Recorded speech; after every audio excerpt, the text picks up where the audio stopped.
gosh, hi. Hi, and welcome back to Modern Medieval, the podcast. It's been a hot minute. Yeah, it's been a month and change. Yeah. I guess you can definitely tell that the world's opening up again. Yeah. And we finally have like other fun things to do as well. Yeah, back to the side hobbies when we have a chance rather than to fill the dead time. Exactly. If you've forgotten, I'm Megan. And I'm Elo.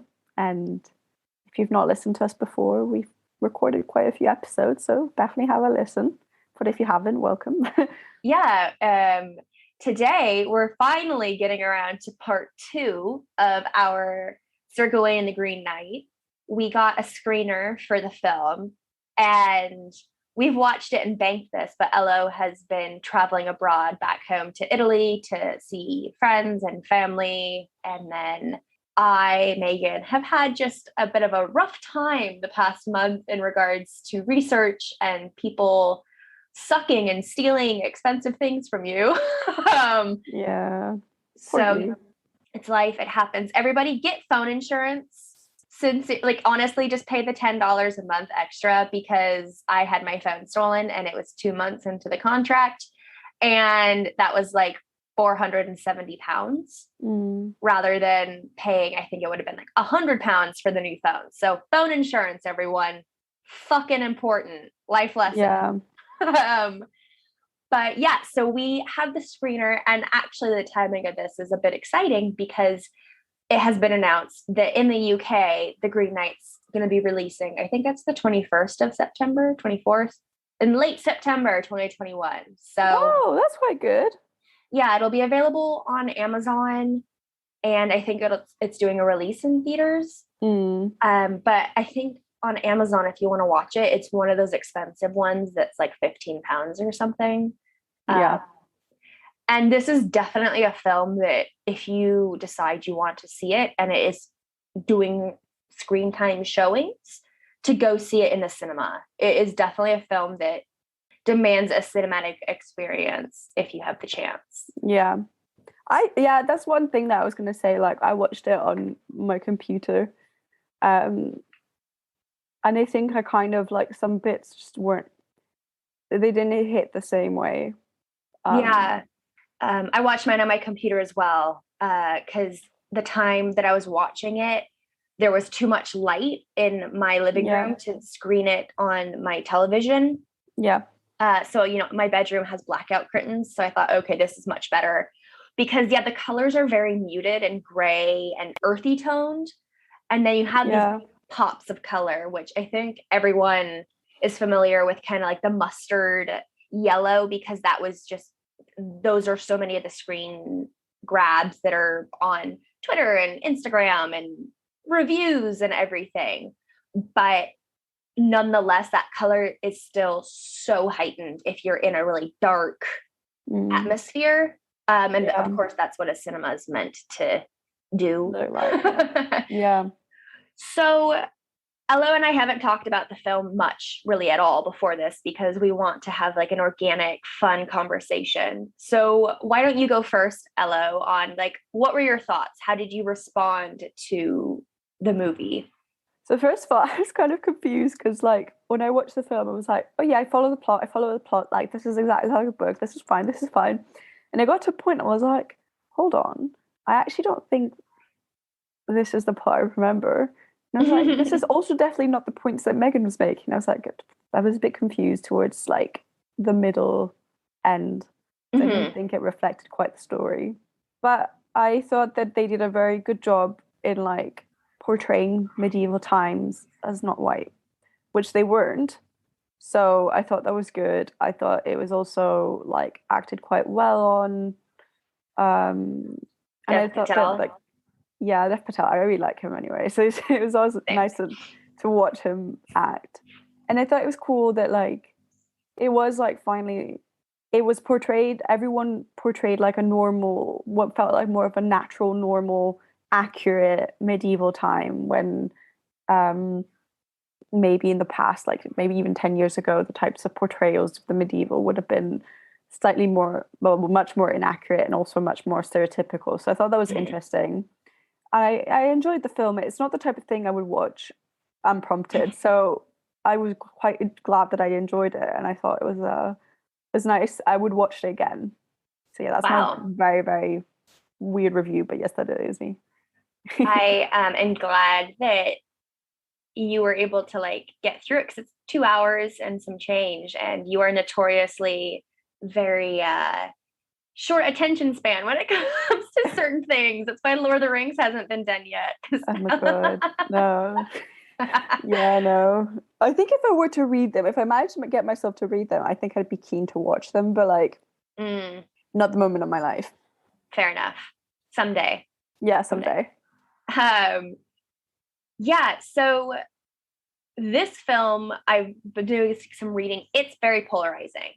It is not for everyone. And yeah, if you're going to go into it with the stereotypical medieval slash and dash and fights and all of that, you are going to be highly disappointed. If you are looking for that kind of film, go to Game of Thrones, go watch Guy Ritchie's King Arthur, whatever. And also, if you are familiar with the story, you need to go in with an open mind, because the core of the story is true to the core of the plot of the film is true to the story, but it also makes changes. It emphasizes different things. So there's a line by, she's just known as like Lady of the Castle in the film, but also this is going to have spoilers, everyone. Sorry, I said that up front. But the like Lady of the Castle, who we also know is the what's her name, Lady Beckon Knight, the Lindgren. It's something like that. I don't remember. I apologize. Yeah, I mean, it doesn't matter. Like in the book, you can kind of, she's easy to identify. So yeah, in the story, they're in this beautiful library, which we'll talk about definitely more because I have some medieval tidbits. But she says that, she writes stories, she translates stories, she transposes them, and sometimes she makes additions or she changes them. And this film is very much of that. And it's really important also to just be aware that the Sir Gawain poem exists in only one copy. And also the Arthurian kind of cycle or canon, one of the articles I read calls it the Arthurverse. So I guess we're Marvelizing things now with, the Marvelverse or whatever. But characters and stories are at that time in the Middle Ages were not like concrete. They adapted, they changed due to where they were geographically or linguistically. So this film being X hundred years later and in a modern era makes those adaptations and changes to a modern audience. So as medievalists going into it, I think kind of being aware of that might allow you to appreciate it more. Or not be as shackles up. Like, this isn't how it goes in the story. I also thought it was interesting because they used like the very modern tool of digression. And I thought that was that was very modern medieval in my opinion, because digression per se is not something that you find, that I've seen at least, in medieval stories. And it's something that I've definitely read a lot of in like 19th century books or like 18th century from that point onwards. So I thought I found that quite a modern tidbit to add and complexify the story. And I thought there was a lot of character development, which obviously it's definitely someone who's read the story and who knows a lot about it and who kind of got into the mood of it. So I thought that was interesting. And when I read it, I didn't get that kind of insight, which I thought the film did a really good job of portraying. Yeah, I definitely agree. So in the original story, Sir Gawain is already an established knight. He already has stories behind him. And so by the time you got to this poem in the canon, you already had that background. So the film obviously doesn't. And people they might have heard of Sir Gawain and the Green Knight because it is one of the quintessential Arthurian cycle stories, but that doesn't mean you know everything about it. It doesn't mean that you know Gawain the Knight and everything. It's just kind of a name. And we get, just plopped down into this other world, this other time. Yeah. And as you were saying, Ella, they make these, we view them as modern choices of, so Gawain in this is very anti-hero for a very long time, if not until the very end, or if you will, an anti-knight. Yeah, I agree. So in the poem, Gawain is all about honor and courtesy and charity and being good. He's like, the epitome of that. And also very virginal, which right off the bat in the film. Yeah, he's definitely not. It's really funny. The first scene he wakes up, he's in a brothel. And you're like, okay, something is very different here. And he's always drunk and moving around and everything. And he's also like kind of dumb. Yeah. Because this film, they make him younger. He's probably what, like early late 20s yeah. ish, whatever. Yeah. Very like kind of sheltered in a way. He still lives at his mom's, and though they never say like his mother's name, from what I've been reading by medievalists, it's assumed that she is Morgana Le Fay because he is the nephew of Arthur. Thus, the sister of Arthur is Morgana, and his mother is a witch in the film. They use lots of they introduce a lot of pagan esoteric elements to the film, which I have conflicting feelings about. Primarily, that definitely wasn't necessary. Just primarily because in the original poem and certain editions of it, Morgana is the one that kind of bewitches or magically transforms Sir B, because I remember Berkalat, whatever, as the Green Knight. He comes, he does the game challenge. In the movie, it's Christmas Day. In the poem, it's New Year's Eve, which I thought was like a really interesting shift, just because a new year is all about being on a cusp and transition. And I was like, why didn't they stay with that? Regardless. So Morgana had a presence in certain editions of the poem, whereas in the film, she's very present, though they're never gone by name. So the king is just the king. It's not King Arthur. The queen is just the queen. It's not Queen Guinevere. It's implied. It's implicit rather than explicit, if you will. But yeah, Morgana, there's the Christmas feast, and she's like, I'm not feeling like going. You go. Yeah. I was hang like, with your uncle. Yeah, and I was like, okay, fine. She's like, I'll have other years to go. And so Arthur goes like, oh, nephew, sit next to me. I should have been more present in your life, because at this point, Arthur's an old man. Mm. And so that's kind of sweet and nice, and Gawain kind of just like awkwardly sits next to him and is just like, he's not bulky, but I just felt like he was kind of himbo-y in the beginning, just very like there. But then we get these cuts to Morgana, and I'm assuming his sisters, which there are 3. So if we're gonna go with kind of imagery, weird sisters, a la Macbeth, doing this very, it seems sinister in a way, ritual of writing blindfolded and writing this note that then hovers. It has a green seal and it like floats on its own, and then it bursts into flame. And then of course, immediately after, the Green Knight is summoned, if you will. Yeah. So I thought, that was an interesting choice to have his mother be the catalyst or like the cause of almost like, you need to get out of my house. You need to fucking find yourself.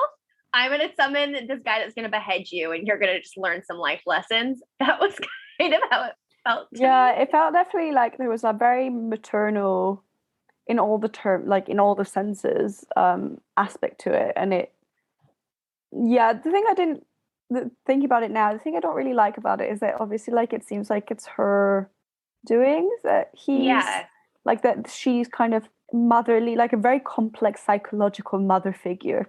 Mm-hmm. But like women, as she's the mother, she's still kind of portrayed as evil, kind of a little bit. Yeah, no, like I definitely agree. There is something sinister about her. It's just, I find it a very compelling and interesting addition. Like, I hate it and I like it. I don't know. Yeah. And I don't know normally, though. yeah, go, Because to sorry. be honest, like when I saw it, I kind of just saw it as like she wasn't casting a spell.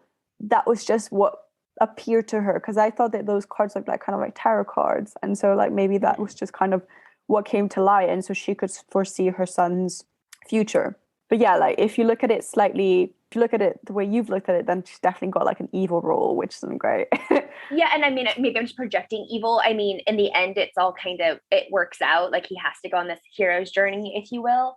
Yeah, because we also get to see some runes, and they're etching runes, and when he gets ready to go on his quest, they sew the runes into his sash, and that's like the witchcraft, that is meant to protect him. It just, the role of women in this film to me felt very double-handed. It wasn't positive. It wasn't positive for sure. The women are all strong. I will give it that. Like very strong women, very powerful women. But yeah, all with this feeling of foreboding, if you will. No, I agree. Then we also just randomly get the semi-nude female giants walking in the mountains. Yeah, that bit was I just didn't think that was necessary. I don't know what that was. It didn't add anything to the story. It just made it a bit weird, really. Yeah, like I don't get why we needed to see exposed giant boobies. Yeah. I get that. So if you recall, if you listened to our first episode on Sir Gawain, the story, we have the challenge for like a refresher. Green Knight comes in, says, who will join in a game with me blow for blow? Arthur's like, I'll do it. And then Gawain, the honorable knight in the poem, is like, no, this is your kingdom. You cannot like do this. I will do it. And the Green Knight basically like he kneels down and offers his neck to be beheaded. So Gawain beheads him, and the Green Knight's head like rolls away, blood spewing everywhere. But then the body goes and picks up the head and is like 1 year and a day hence, rides off. And so aside from just this otherworldly presence, the Green Knight, they're like, shit, that guy was not human. So basically the story is now Gawain is going to an almost certain death. Yeah. That's kind of, and the poet in the poem is like, yeah, so Gawain leaves around, Halloween time, All Souls time, because it takes days to get to the Green Chapel where the Green Knight is. And he met many challenges like giants and dragons, whatever, but I don't have time here to rely on this. That's like not this story. Move on. So David Lowry, the director, decides to kind of fill in some of those gaps.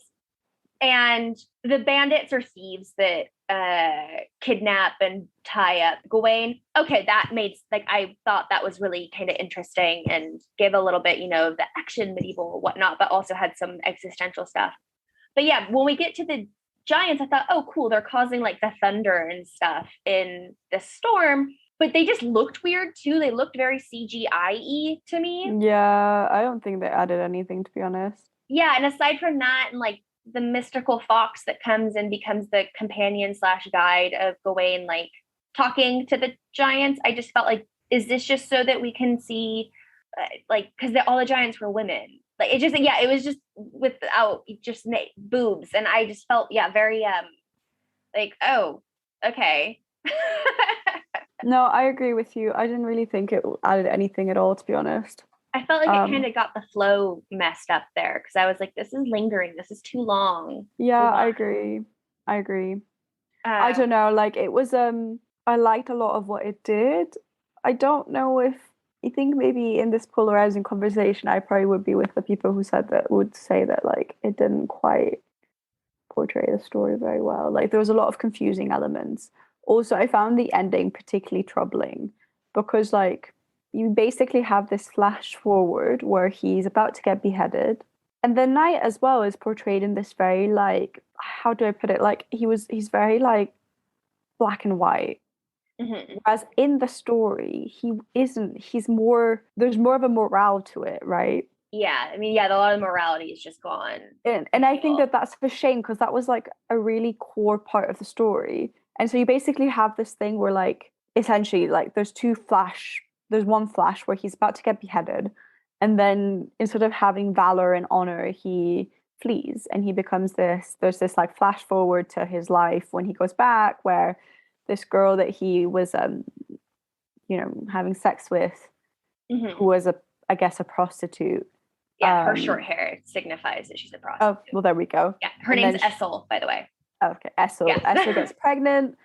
They have a child. He becomes king because Arthur dies, and then eventually, in his old age, he dies and gets his head chops off, and he dies. So that's like the flash forward. And so when in that moment before he gets beheaded, instead of running, he decides to face his future, and that's how the story ends. But I thought that was kind of like very restrictive, because yes, sure, it's all about valor and honor, but like there's so much more to the story that's much more complex. And there's like the Green Knight isn't so like polarized. He's complicated. He's interesting, and I thought that just kind of did a disservice to it. So yeah, I agree with you in part, and I am gonna debate you a little bit in part, not debate, but like counter. So yeah, I agree that the Green Knight, so much of his charisma and like, complexity and kind of mystical trickery, if you will, like he's very kind of witty and personable in the poem, is lost. Very, kind of stoic. So as you hit the flash forward, you don't really realize that it's a flash forward. No, you don't. Yeah. Gawain runs away. Yeah, he goes back. He's always wearing the green sash.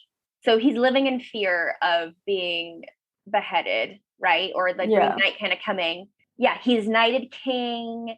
Yeah, as you said, gets herself pregnant, takes the baby and abandons her. Yeah. Which is like key, because earlier in the film, before he goes on his quest, it's kind of she wants to become queen. She loves him. She wants to be with him. And she says, "Will I become your lady?"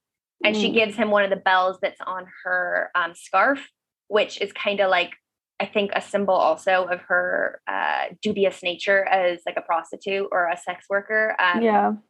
So people can hear her. So she gives him the bell as like a token to remind her. And then he goes into an arranged marriage that's like very loveless, and all that. And the final kind of scene is the castle's being besieged and everyone starts to abandon him. And you get this really visceral scene of, I guess, it seems almost as if the sash has been like sewn into him, because he's pulling it out of his tunic as if it's like his organs. Yeah. And, he pulls it out and he tosses it onto the floor. And then across his neck, the headline, like a wound opens, and then his head just rolls off.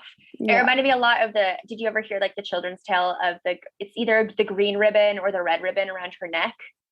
And she like falls in love with her friend, and he's like, "What's under the ribbon?" She says, "Don't take it off, don't take it off."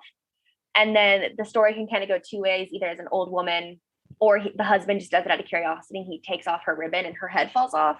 And then we get the cut to, you're like, oh, wait, no, what was that? A flash forward. And Gawain says, wait a minute, to the Green Knight, and takes off the sash. There's this cut to him digging his fingers into the earth. And then the knight goes, all right, off with your head. And then right as he's swinging down, we get the final kind of calling card of the film that just says the Green Knight. And you're left to go, okay, was that vision of the future in a way a parallel to what will happen? Not saying that he'll be abandoned because he won't have the sash anymore. Or does he just die? Does he actually get beheaded? Yeah, there is this. And in reading, David Lowry said he wanted it to kind of be ambiguous and it's up to the audience member to decide, which I fucking hate that so often. Yeah. I know some people really like that, but it's just kind of like, oh, they didn't want to polarize the audience by doing one or the other. So they make that decision. And it's just like, yeah, it definitely feels like it's kind of lacking artistic decision. Like plot wise, because visually this film, David Lowry is a beautiful director. Yeah. I feel like even if you're not into the story or whatever, any shot that you stomp on, for the most part, I would argue, except for the giants, just because stupid scene in my opinion, it's going to be beautiful. Like, he just has a beautiful cinematic eye. But some people have interpreted this as Gawain, like, accepting his place in the cosmos and, like, the inevitability of death and like we're all a speck of dust and one with the earth, blah, blah, blah, which is definitely also part of the poem originally because it is a very eco-critical text or an eco-medieval literary bit. But yeah, just it is interesting. And I think in the screener we had, Elo, did you see the post-credits scene? No, I didn't. No. It's fine. I didn't know it existed until I was reading up on it. And I was like, oh, wait. Right. It's like 12 seconds. And it's the crown, the like halo crown lying on the floor, and a little girl crawls over. She's like 3 and just plays with it and puts it on, and then it cuts to black. It's the question of who's the girl and what does that mean? Is this just like another reference to the vision future that Gawain had?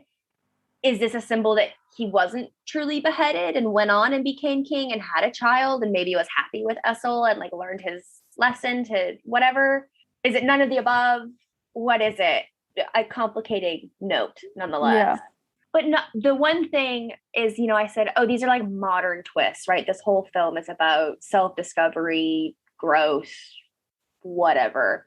And I mean, there is an aspect of that for sure in the original poem because Gawain learns to not be cowardly and he decides to wear the sash following his encounter with the Green Knight for the rest of his days, right? As a reminder of him initially not giving the sash to Berkelak in their exchange of games, right? Like, I got something, I give it to you, etc.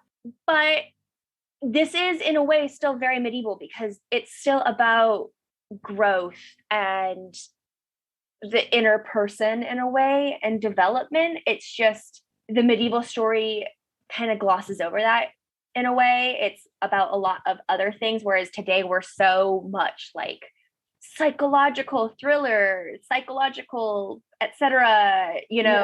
That this dwelled a lot more on the ideas of sin and regret and finding yourself, if you will. I mean, I thought that what it did really well was that, like, to a public that may have not read the book, it really engaged you.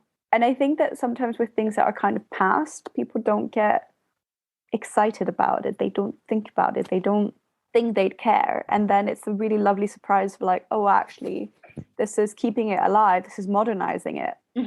And hopefully inspiring a new generation of people to read it. Or reread it, say.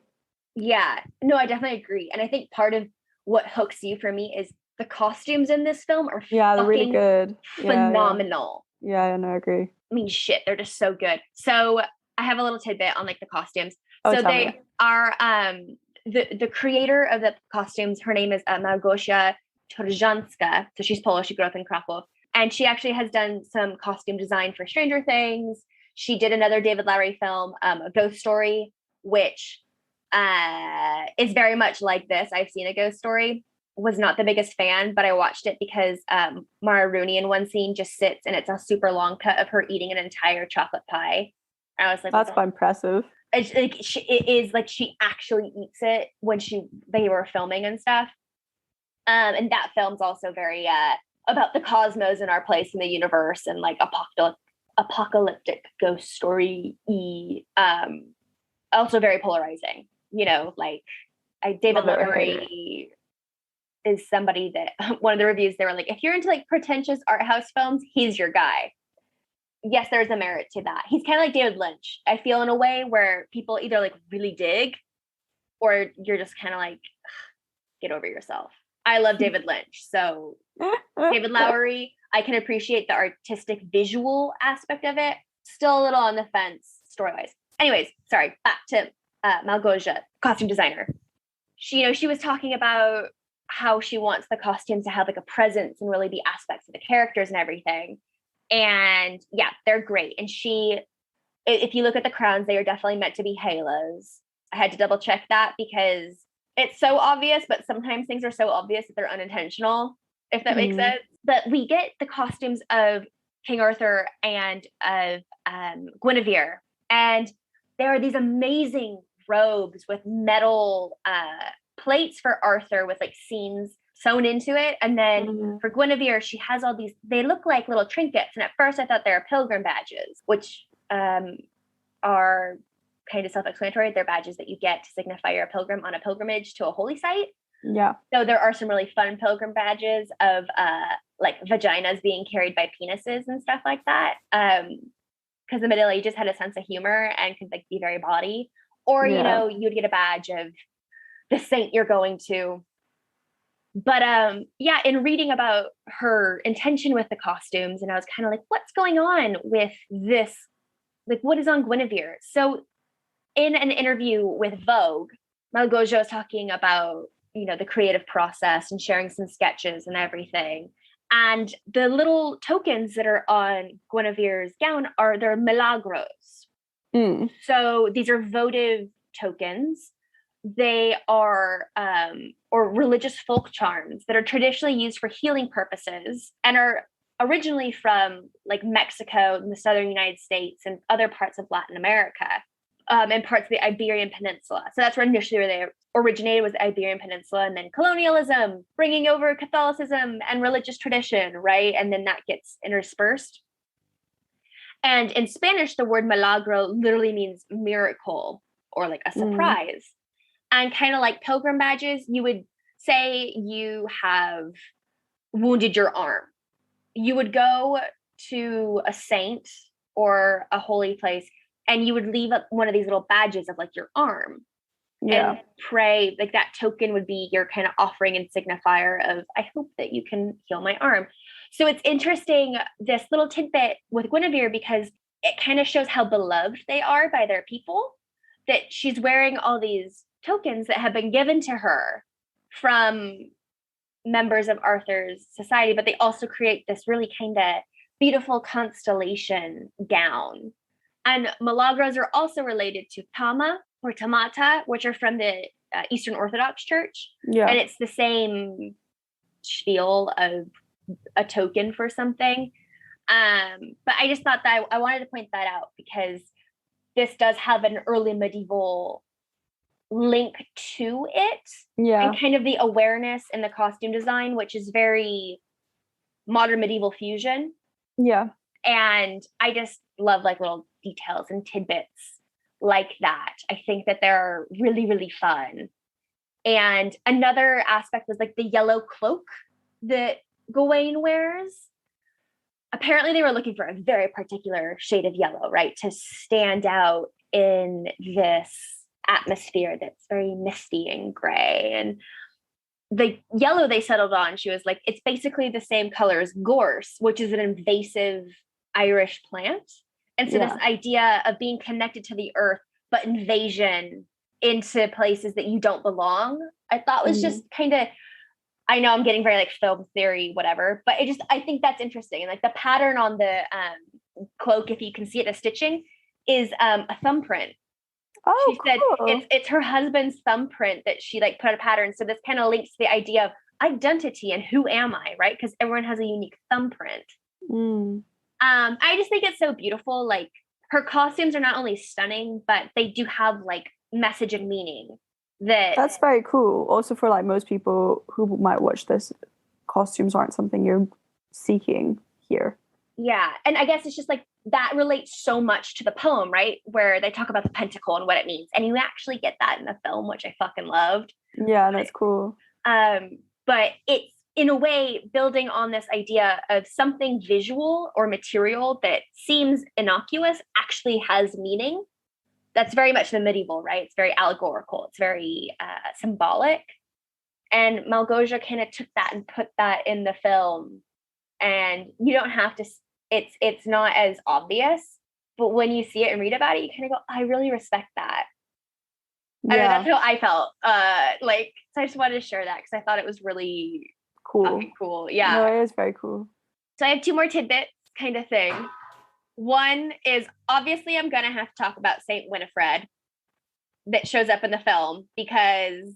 Well, I mean, why not? It's my research. I'm sorry. I have to. Yeah.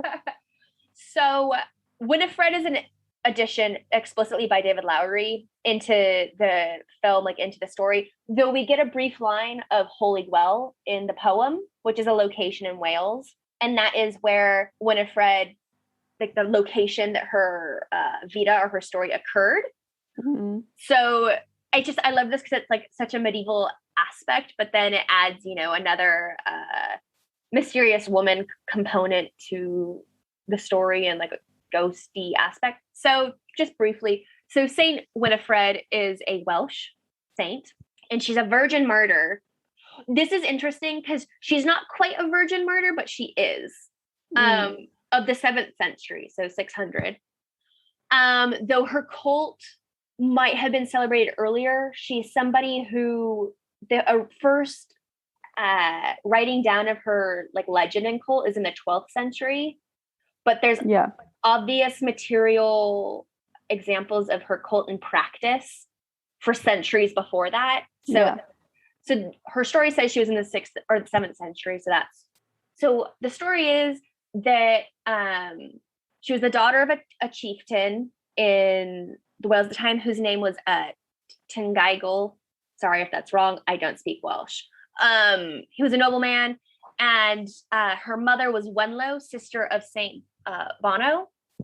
And she had a suitor, Caradog, who was like so taken with her because she's so beautiful, because that's how it rolls in virgin martyr stories, that he tried to rape her.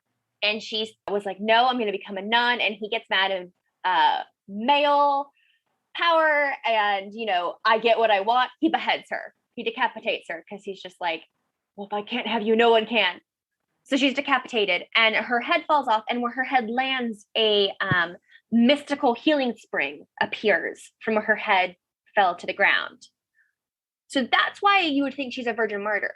But her uncle, being this like super powerful saint, comes and rejoins her head to her body. And she lives.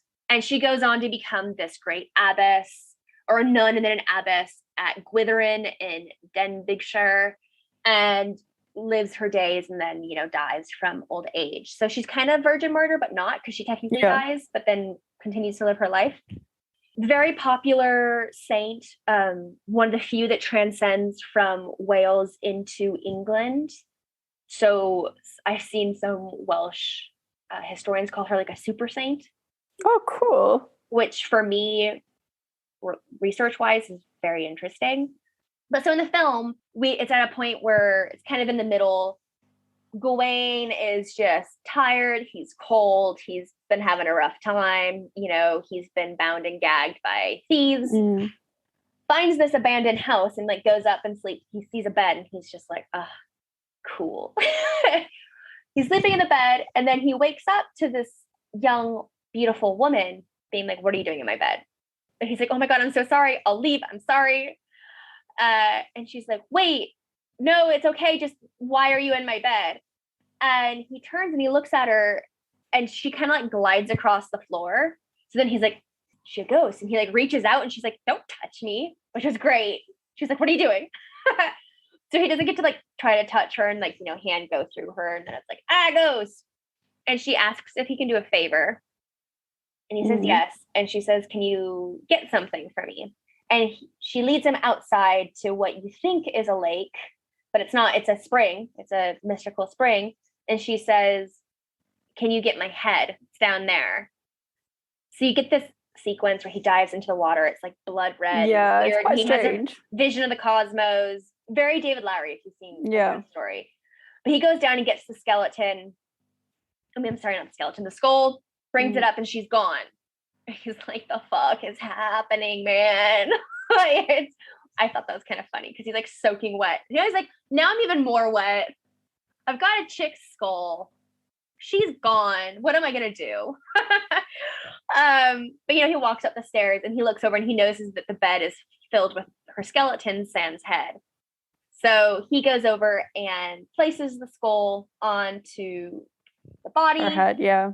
And she stands up, and then her head kind of like lolls off, and it's this like horrifying potential foreshadowing, right?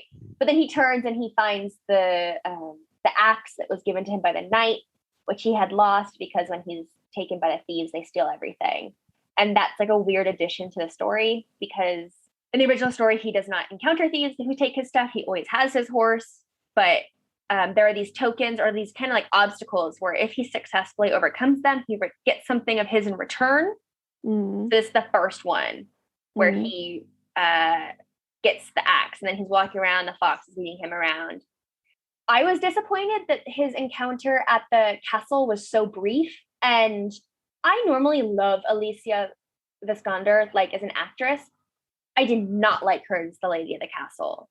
Yeah, I thought she was lacking a certain something. I thought she was quite sexualized, but like there was nothing to her more than that. Yeah, like because she was playing this kind of cold, abrupt, they're meant to be these kind of mystical, odd people, or not mystical, but like mysterious. Yeah. They are in the story. And we find out it's because Green Knight, they know what's going on. But in this, she's very abrupt and cold, but sensual. And I felt like it was a bit too much. She was very hollow, like trying to do too much and therefore not appealing, at least to me. And I was pissed when she ripped the bell off from around his neck. I was like, bitch. Yeah. Like, what is this? And he went, he doesn't respond to her. So I guess that's like, he should have talked about Essel. But she just like takes it off and goes away. And I was like, how dare you? Yeah. Also, like, I thought it was a shame that part of the story there was cut off. Because like, until then I was like, okay, like it's back on track. Like there was kind of a prelude and now like we're back onto the story.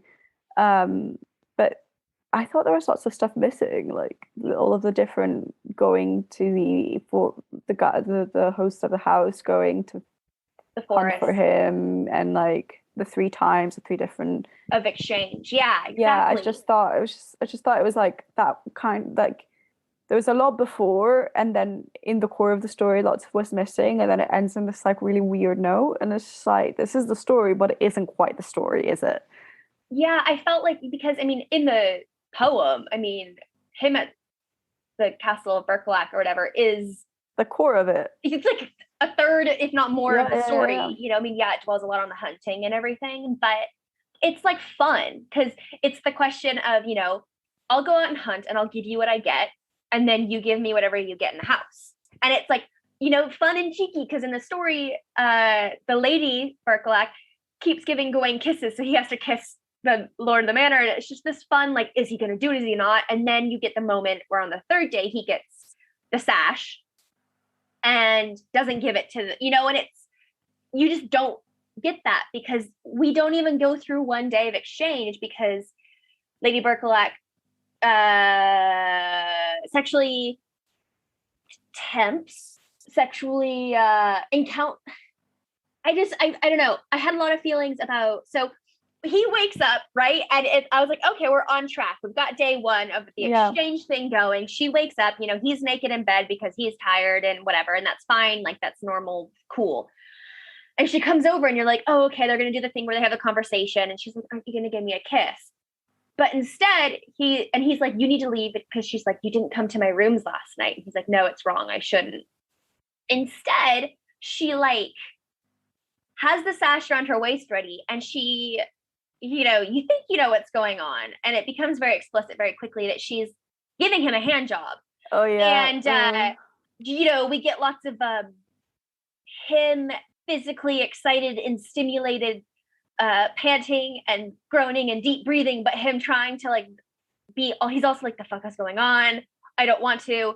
And then of course, the moment he comes, he rips the sash off her, and she goes, you are no knight, and walks away. And then we get this cut of his hand holding the sash that is covered in cum, right? Which was just, I thought that was deeply unnecessary and extremely explicit. So for me, I personally was actually like, fuck yeah, I'm here for this cut, because I just watched Neon Genesis Evangelion per recommendation of Paula.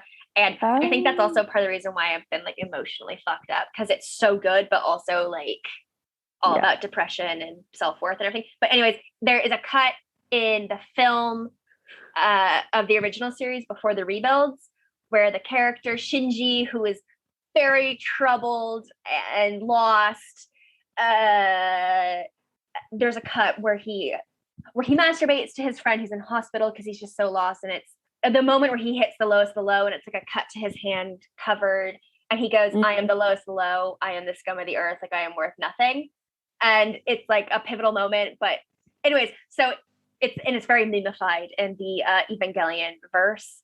in the anime. Anyways, so, but with this, because that's so fresh in my mind, I was kind of like, hey, parallel of Neon Genesis Evangelion, because this moment is very similar to that. So I was like, bing, bing, bing. But yeah, you don't have that kind of context parallel. And he like squeezes it. So there is that bit of like squish.